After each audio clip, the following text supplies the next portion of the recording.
നമുക്കിനി module 4 auditors of joint stock കമ്പനീസിൻ്റെ portions നോക്കാം.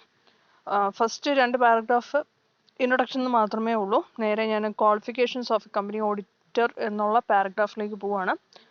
Qualifications of a company auditor, ഒരു ജോയിന്റ് സ്റ്റോക്ക് കമ്പനിയുടെ ഓഡിറ്ററുടെ ക്വാളിഫിക്കേഷൻ എന്തൊക്കെയാണ്, യോഗ്യത എന്തൊക്കെയാണെന്ന് ആണ് പറഞ്ഞിരിക്കുന്നത്. കമ്പനീസ് ആക്ട് 2013 സെക്ഷൻ 141 പറഞ്ഞിരിക്കുന്ന ക്വാളിഫിക്കേഷൻസ് ആണ്. Section 141 of the Companies Act 2013 prescribes the qualifications of a company auditor. Accordingly, the auditor must be a qualified chartered accountant within the meaning of Chartered Accountants Act 1949. Chartered Accountants Act 1949 പറഞ്ഞിരിക്കുന്ന ആ മീനിങ്ങിൽ അല്ലെങ്കിൽ ആ ആക്റ്റിൽ പറഞ്ഞിരിക്കുന്ന qualification ഉള്ള ഒരു chartered accountant ആണ് ഒരു കമ്പനിയുടെ ഓഡിറ്റർ ആവേണ്ടതെന്നാണ് സെക്ഷൻ 141 ഓഫ് കമ്പനീസ് ആക്ട് 2013 പറഞ്ഞിരിക്കുന്നത്.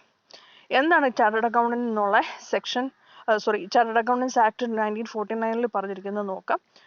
Chartered accountant means first one, a person who is a member of Institute of Chartered Accountants of India, Section 2, Subsection 1, Clause B of Chartered Accountants Act 1949.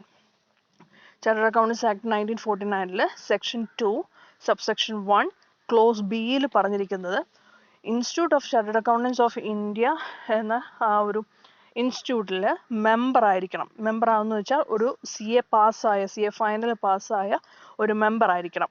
ഒന്ന്. രണ്ടാമത്തെ qualification എന്ന് പറയുന്നത് who holds A valid certificate of practice. നമ്മൾ CA പാസ്സായവർ ചില കമ്പനികളിൽ സ്റ്റാഫായിട്ട് ജോലി ചെയ്യുന്നുണ്ട്.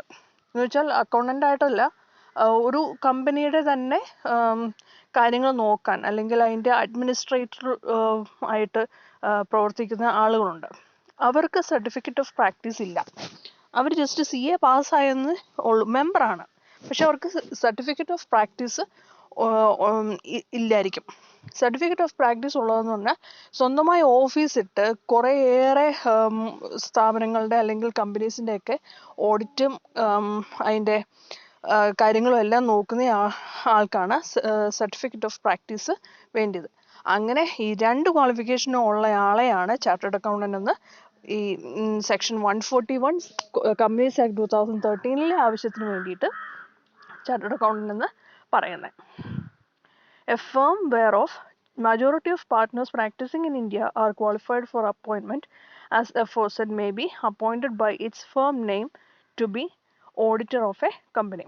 ഇനി ഒരു ഫേം ആയിട്ട് തുടങ്ങുക, അതായത് പാർട്ട്ണർഷിപ്പ് ഫേം ആയിട്ട് തുടങ്ങുക. അതിനകത്തെ ആ സ്ഥാപനത്തിൻ്റെ ഓണേഴ്സ് എന്ന് പറയുന്നത് എല്ലാവരും തന്നെ ഈ പറഞ്ഞ പോലെ ക്വാളിഫിക്കേഷനുള്ള ചാർട്ടേഡ് അക്കൗണ്ടൻ്റായി സർട്ടിഫിക്കറ്റ് ഓഫ് പ്രാക്ടീസ് ഉള്ള ആളുകൾ അതിൽ പാർട്ട്നേഴ്സായിട്ട് അവർ ഈ പറഞ്ഞ പോലെ പ്രാക്ടീസ് ചെയ്യുന്നതാണെങ്കിൽ ഒരു കമ്പനിയുടെ ഓഡിറ്ററായിട്ട് അപ്പോയിൻ്റ് ചെയ്യുന്നത് ഒരു വ്യക്തിയല്ല, ആ ഫേമിനെയാണ് അപ്പോയിൻ്റ് ചെയ്യുന്നത്. ഓക്കെ, ഒരു ഫേം ഇന്നിപ്പം എന്താ പറയണ്ടേ, MKJ ആൻഡ് അസോസിയേറ്റ്സ് എന്ന് പറയുക. MKJ ആൻഡ് അസോസിയേറ്റ്സ് എന്നുള്ള ഒരു ഫേം, ആ ഫേമിൽ M എന്നുള്ള പേരിൽ തുടങ്ങുന്ന ഒരു ചാർട്ടേഡ് അക്കൗണ്ടന്റ് ഉണ്ടാവും, Kയിൽ തുടങ്ങുന്ന പേരുള്ളൊരു ചാർട്ടേഡ് അക്കൗണ്ടന്റ് ഉണ്ടാവും, J തുടങ്ങുന്ന ഒരു ചാർട്ടേഡ് അക്കൗണ്ടന്റ് ഉണ്ടാവും. ഇവർ 3 പേരും ചാർട്ടേഡ് അക്കൗണ്ടൻസുമാണ്. അതുപോലെ തന്നെ സർട്ടിഫിക്കറ്റ് ഓഫ് പ്രാക്ടീസും അവർക്കുണ്ട്. ഇവർ 3 പേരും കൂടിയാണ് ആ സ്ഥാപനം നടത്തുന്നത്. അവരെ നമ്മളൊരു കമ്പനിയുടെ ഓഡിറ്ററായിട്ട് അപ്പോയിൻ്റ് ചെയ്യുവാണെങ്കിൽ അവരിൽ ആരുടെയെങ്കിലും പേരിലല്ല നമ്മൾ അപ്പോയിൻമെൻറ്റ് കൊടുക്കുന്നത്. അതിന് പകരം MKJ ആൻഡ് അസോസിയേറ്റ്സ് എന്നുള്ള പേരിലാണ്, ആ ഫേമിൻ്റെ പേരിലാണ് അവരെ അപ്പോയിൻ്റ് ചെയ്യുന്നത്. Where a firm including a limited liability partnership LLP is appointed as an auditor of a company, only the partners who are chartered accountants shall be authorized to act and sign on behalf of the firm. ഇനി ഒരു firm അല്ലെങ്കിൽ അത് LLP ഉൾപ്പെടെ ഉള്ള ആളുകളെയാണ് appoint ചെയ്യുന്നതെങ്കിൽ, ഒരു കമ്പനിയുടെ ഓഡിറ്ററായിട്ട് അപ്പോയിൻ്റ് ചെയ്യുന്നതെങ്കിൽ ഈ ചാർട്ടേഡ് അക്കൗണ്ടൻസ് അല്ലാത്ത ആളുകളും പാർട്ട്നേഴ്സ് ആവാം. പക്ഷേ ചാർട്ടേഡ് അക്കൗണ്ടൻസിന് മാത്രമേ അവർ ഒപ്പിടാനായിട്ടും ആ ഫേമിന് വേണ്ടിയിട്ട് പ്രവർത്തിക്കാനായിട്ടും പറ്റത്തുള്ളൂ ഒരു കമ്പനിയുടെ ഓഡിറ്ററായിട്ട് അപ്പോയിൻ്റ് ചെയ്യുന്ന കേസിൽ. ഇനി കമ്പനി ഓഡിറ്റേഴ്സ് 3 രീതിയിൽ പറഞ്ഞിട്ടുണ്ട്. ഒന്ന് ഇൻഡിവിജ്വൽ ഓർ പ്രൊപ്രൈറ്ററി കൺസേൺ, ഒരാൾ സ്വന്തമായി നടത്തുന്ന ഒരു ഓഫീസ് സ്വന്തമായി നടത്തുന്ന ഒരു ഫേം, അതിനാണ് ഇൻഡിവിജ്വൽ അല്ലെങ്കിൽ പ്രൊപ്രൈറ്ററി കൺസേൺ. അതിൽ ആ ചാർട്ടേഡ് അക്കൗണ്ടന്റ് മാത്രമാണ്, ആരാണോ അതിൻ്റെ ഓണർ അയാൾ മാത്രമായിരിക്കും ഒപ്പിടുന്നത്. അതുപോലെ തന്നെ പാർട്ട്ണർഷിപ്പ് ഫേം ആണെങ്കിൽ majority of partners chartered accountants practising in India, അതിൽ പ്രാക്ടീസ് ചെയ്യുന്ന ചാർട്ടേഡ് അക്കൗണ്ടൻസിൻ്റെ മജോറിറ്റി ആയിരിക്കും അതിൽ സൈൻ ചെയ്യുന്നത്. അതുപോലെ തന്നെ LLP under LLP act limited liability പാർട്ട്ണർഷിപ്പിൽ പറഞ്ഞിരിക്കുകയാണെങ്കിൽ only partners being chartered accountants shall act on behalf of LLP. Chartered അക്കൗണ്ടൻസിന് മാത്രമേ ഈ ജോയിന്റ് സ്റ്റോക്ക് കമ്പനിയുടെ ഓഡിറ്റർ എന്നുള്ള രീതിയിൽ പ്രവർത്തിക്കാൻ പറ്റുകയുള്ളൂ. ഇനി അടുത്തത് വളരെ ഇമ്പോർട്ടൻ്റ് ആയിട്ടുള്ളൊരു ക്വസ്റ്റ്യൻ ആണ്, സാധാരണ ക്വസ്റ്റ്യനിലേക്ക് എക്സാമിനൊക്കെ ചോദിക്കാറുള്ളതാണ്. Disqualifications of a company auditor.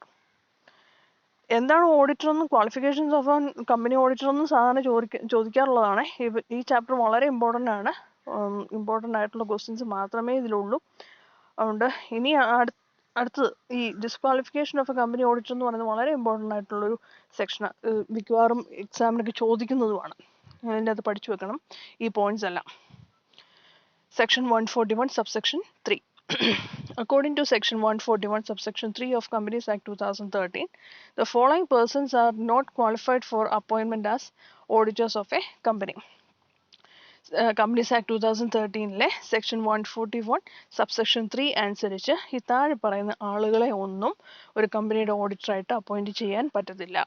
ഒന്ന്, A body corporate except LLP registered under LLP Act 2008. Limited liability partnership firm അല്ലാത്ത വേറെ ഏത് സ്ഥാപനവും ഒരു ബോഡി കോർപ്പറേറ്റ് എന്ന് പറഞ്ഞാൽ ഇൻഡിവിജ്വലും അല്ല ഫേമും അല്ല, പിന്നെ എക്സെപ്റ്റ് LLP എന്ന് പറഞ്ഞിട്ടുണ്ട്.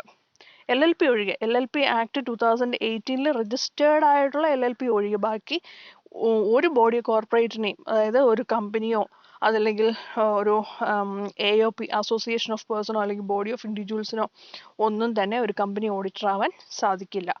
ഒന്ന്. രണ്ടാമത്തെ, an officer or employee of the company. ആ കമ്പനിയുടെ തന്നെ ഒരു ഓഫീസറോ അല്ലെങ്കിൽ എംപ്ലോയിയോ കമ്പനി ഓഡിറ്റർ ആവാൻ സാധിക്കില്ല. അതായത് ഏതെങ്കിലും ഒരു കമ്പനിയിൽ ഒരു ചാർട്ടേഡ് അക്കൗണ്ടന്റ് അവിടെ എംപ്ലോയി ആയിട്ട് അല്ലെങ്കിൽ ഏതെങ്കിലും ഒരു ഓഫീസറായിട്ട് പ്രവർത്തിക്കുന്നുണ്ടെങ്കിൽ അയാൾക്കൊരിക്കലും ആ കമ്പനിയുടെ ഓഡിറ്റർ ആവാൻ സാധിക്കില്ല. Full time employed elsewhere shall not be eligible for അപ്പോയിൻമെന്റ് ആസ് ഓഡിറ്റർ. ഇനി ആ കമ്പനി തന്നെ ആവണമെന്നില്ല, മറ്റേതെങ്കിലും ഒരു സ്ഥാപനത്തിന് ഫുൾ ടൈം എംപ്ലോയി ആയിട്ട് ഒരു ജോലിക്കാരൻ അല്ലെങ്കിൽ എംപ്ലോയി അല്ലെങ്കിൽ ഓഫീസറായിട്ട് പ്രവർത്തിക്കുന്ന ആളാണെങ്കിലും അയാളെ ഒരിക്കലും ഒരു കമ്പനിയുടെ ഓഡിറ്ററായിട്ട് അപ്പോയിന്റ് ചെയ്യാൻ സാധിക്കില്ല. An employee or partner of an officer or employee of the company. ഇനി ഏതെങ്കിലും ഒരു കമ്പനിയുടെ ഓഫീസറുടെയോ എംപ്ലോയിയുടെയോ കീഴിൽ പ്രവർത്തിക്കുന്ന ഒരു പാർട്ട്ണറോ അല്ലെങ്കിൽ ഒരു ജോലിക്കാരനോ ആയ ഒരു ചാർട്ടേഡ് അക്കൗണ്ടന്റിനും ഈ പറഞ്ഞ പോലെ കമ്പനി ഓഡിറ്റർ ആവാനായിട്ട് സാധിക്കില്ല. ഞാൻ പറയുകയാണ്, ഇപ്പം വിപ്രോ എന്ന് പറയുന്ന കമ്പനി, അവിടുത്തെ ഒരു ഓഫീസറാണ് അല്ലെങ്കിൽ അവിടുത്തെ ഒരു എംപ്ലോയി ആണ്. ഇപ്പം എന്താ പറയുക, മിസ്റ്റർ എക്സ് എന്ന് പറയുന്ന ആള്, പേരൊന്നും ഞാൻ പറയുന്നില്ല, മിസ്റ്റർ എക്സ് എന്ന് പറയുന്ന ആള്, ആ ആളുടെ കീഴിൽ വേറൊരു സ്റ്റാഫുണ്ട്. അയാളൊരു എംപ്ലോയി അല്ലെങ്കിൽ അയാളുടെ ഒരു പാർട്ട്ണറാണ്, അയാൾക്ക് വേറൊരു ബിസിനസ്സും കാര്യങ്ങളും ഒക്കെ ഉണ്ട്, ഒരു ഫേം നടത്തുന്നുണ്ട്, അതിൻ്റെ അകത്ത് പാർട്ട്ണറാണ് മിസ്റ്റർ വൈ എന്ന് പറയുന്ന ആൾ. അയാളൊരു ചാർട്ടേഡ് അക്കൗണ്ടന്റാണ്. ഈ മിസ്റ്റർ വൈയെയും ഈ പറഞ്ഞ പോലെ വിപ്രോ എന്ന കമ്പനിയുടെ ഓഡിറ്ററായിട്ട് പ്രവർത്തിക്കാൻ സാധിക്കില്ല. A person who is indebted to the company for an amount exceeding 5 lakhs to the company, its associate or subsidiary. ഇനി ഏതെങ്കിലും ഒരു ചാർട്ടേഡ് അക്കൗണ്ടന്റ്, ഒരു വ്യക്തി ആ കമ്പനിക്ക് ഒരു 5 ലക്ഷം രൂപയുടെ എമൗണ്ട് കൊടുക്കാനായിട്ടുണ്ട്, ഡെപ്റ്ററായിട്ട് നിൽക്കുക. അങ്ങനെയുള്ള കേസിൽ ആ ചാർട്ടേഡ് അക്കൗണ്ടന്റ് ആ വ്യക്തിക്ക് ഒരു കാരണവശാലും ഓഡിറ്ററായിട്ട് അപ്പോയിന്റ് ചെയ്യാൻ പറ്റില്ല.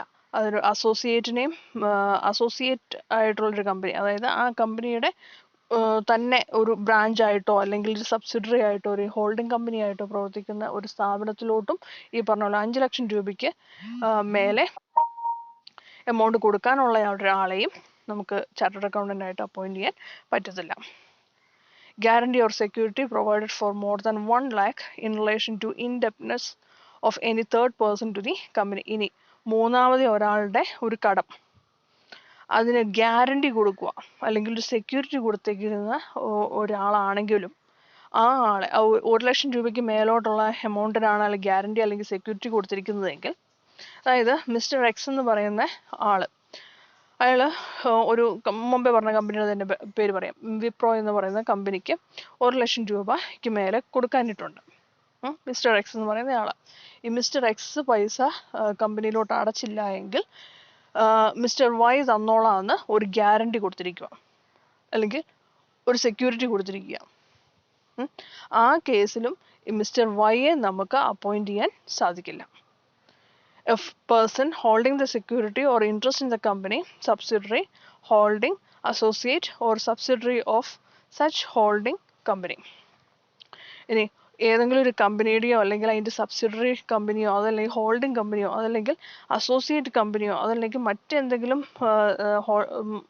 ഹോൾഡിംഗ് കമ്പനിയുടെ മറ്റ് സബ്സിഡറീസിനോ എന്തെങ്കിലും ഒരു ഇൻട്രസ്റ്റോ അല്ലെങ്കിൽ ഒരു സെക്യൂരിറ്റിയോ ഹോൾഡ് ചെയ്യുന്ന ഉള്ള ഒരു ചാർട്ടേഡ് അക്കൗണ്ടന്റിനെ നമുക്ക് കമ്പനി ഓഡിറ്ററായിട്ട് അപ്പോയിന്റ് ചെയ്യാൻ സാധിക്കില്ല.